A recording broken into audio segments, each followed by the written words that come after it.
Dear chairs, colleagues, ladies and gentlemen, unfortunately, in these strange times of pandemics, I cannot join this important event. You see, I joined from my living room and also equipped with some Chinese-style environment. I am really, really happy to join this initiative, and I want to congratulate the organizers of Global China Academy to launch this initiative. Once upon a time, there was another kind of globalization. And I show you just a book. Wait a second. Maybe you can recognize something. This is a book about the wisdom of the Chinese. And it was published in the 18th century, the first part, by the most significant, important philosopher of the German Enlightenment before Kant, Christian Wolff. And he was at that time a professor at a university close to my university, Erfurt University, which is Halle, so a long history also of these universities. And Wolff was very, very influential in his time.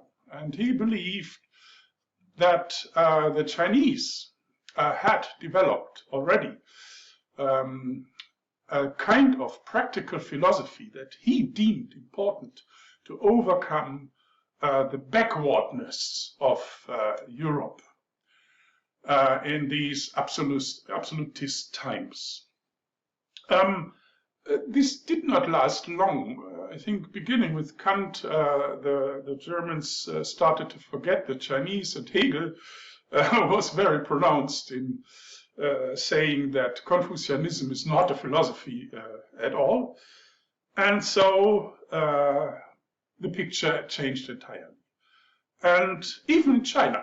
So the Chinese, as we all know, in the 20th century were convinced that modernization would mean to study the West. Of course, keeping Chinese essence, some cultural essence, but it was not even fully clear what that would mean. In the 1990s, I noticed that this is a big problem.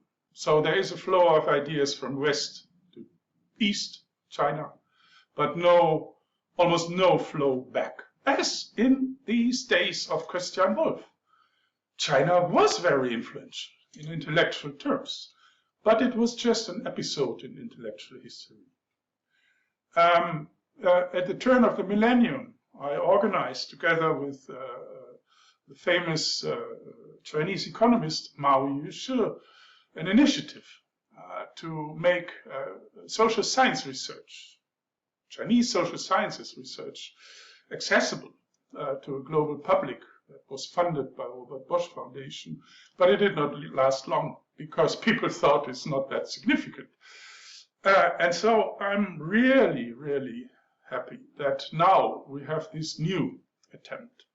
Now with much more institutional backing, and I hope also a little money, of course, to launch vehicles which allow for the transfer of Chinese thought, Chinese social science thinking, Chinese thinking in the humanities to the world, really to globalize not only Chinese intellectual contributions, but really to globalize also our what is still dominated by Western ideas in philosophy, social sciences, and so on.